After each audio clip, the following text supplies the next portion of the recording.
Amigos, esta noche tengo el gusto de que me acompañe Luis Fonserrada. Él es el director del CESP, que es el Centro de Estudios Económicos del Sector Privado. Luis, muy buenas noches, ¿cómo estás? Muy buenas noches, ¿cómo estás tú?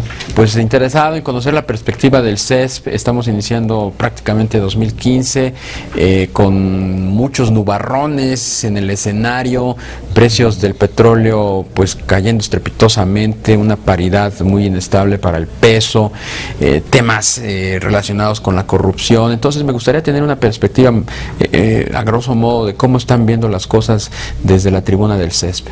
Cómo no, con mucho gusto. Sin duda el impacto del precio del petróleo es importante, reduce los ingresos del sector público, y al reducir los ingresos del sector público había que tomar algunas medidas.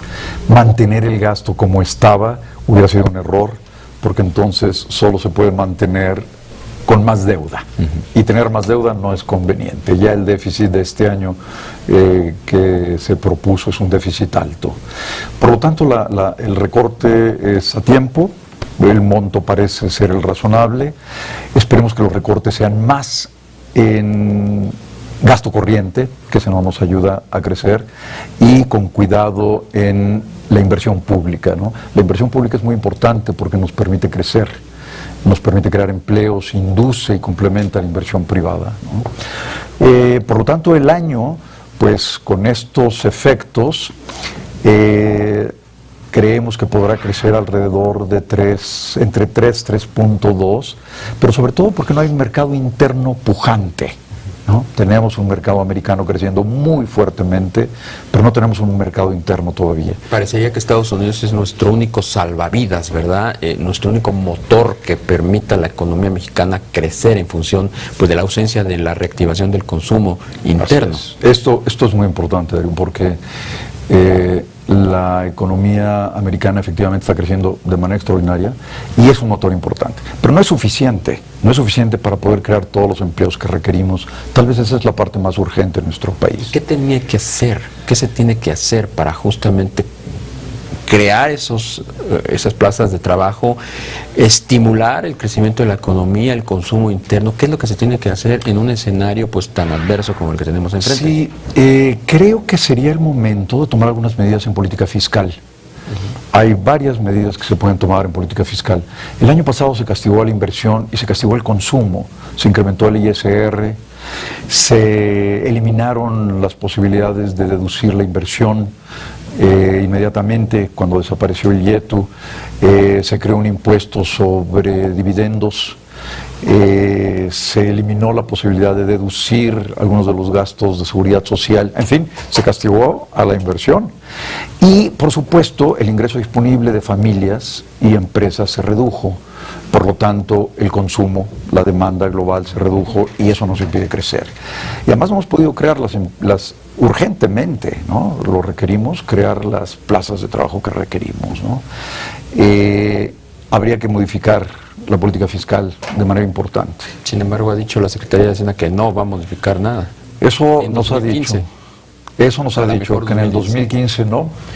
Yo me atrevería a tomar algunas medidas en el 2015 y trabajar muy seriamente en el 2016, ¿no? Yo realmente plantearía una nueva reforma fiscal para el 16. ¿Qué medidas se pudieran adoptar en este año para empezar a quitar esas ataduras que están frenando la economía y el consumo? Muy rápidamente, sin pasar por el Congreso de la Unión, que es el que tendría que aprobar algunas cosas, podría haber algunos decretos del presidente, algunos mensajes claros en términos de, por ejemplo, la posibilidad de deducir la inversión, ¿no? Hay otros varios que pueden ser, pero yo agregaría que no solamente es la parte fiscal, sino es la parte de certeza sobre el futuro, de certeza jurídica, de eliminar los procesos que causan corrupción, simplificar los procesos para abrir una empresa, para tener permisos para operar, etcétera, etcétera, en municipios, en estados y a nivel del gobierno federal, ¿no? Entonces, una combinación de lo económico, más la inseguridad, lo político, la corrupción, habría que, yo diría, un fuerte cambio de dirección, un golpe de timón serio, firme, con medidas muy concretas, ¿no? A ver, vámonos a lo particular. Hablabas de la falta de certidumbre que va muy abonado con el tema de la corrupción. La semana pasada, la Secretaría de la Función Pública, que ya supuestamente estaba en proceso de ser desmantelada, la vuelven a revivir. ¿Qué pasa con este Sistema Nacional Anticorrupción que se había anunciado a inicios del gobierno? Bueno, ha habido algunos intentos, algunas iniciativas que llegaron al Congreso.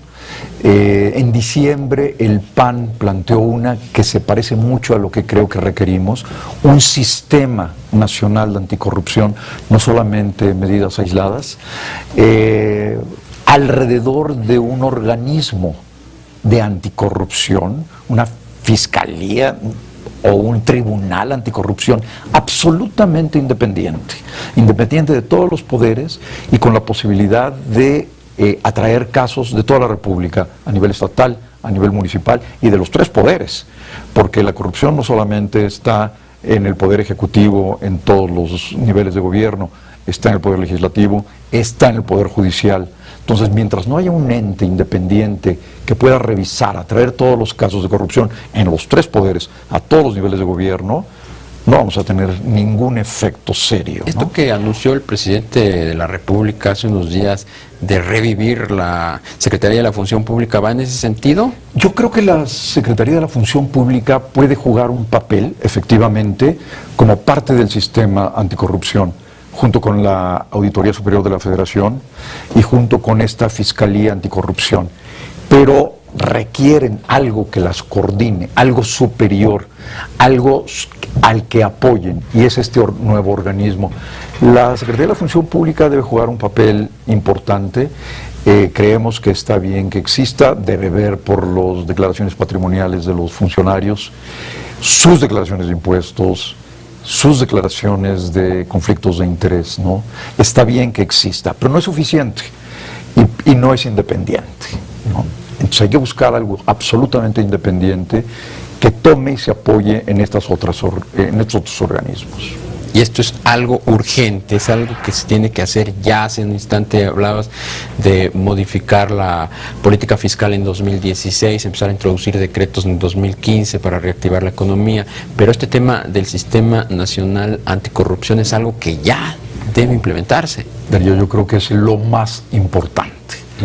Y crear un organismo de este tipo, por supuesto que requiere una parte en el presupuesto, un nuevo presupuesto, y en un año de recortes parece que es imposible. Yo creo que hay prioridades, y yo creo que si algo merece una ampliación del presupuesto es esto, rápida, inmediatamente, tal vez la tarea más importante en el país el día de hoy. 124,000 millones de pesos es suficiente como recorte del gobierno federal. Para el 2015 sí. ¿Vendrán más en el próximo año? Yo creo que el 2016 no vamos a tener la cobertura que evitó que tuviéramos que hacer un recorte mucho mayor.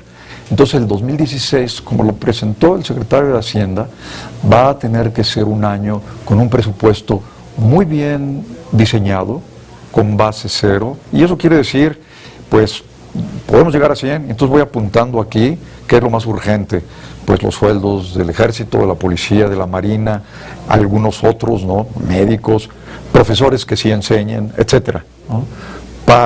Y cuando se llega al 100, se llega al 100, y ya no puedo tener más, ¿no? Y todo lo que quedó por arriba, pues no era necesario. Esa es la manera que propuso el secretario, nos parece muy razonable.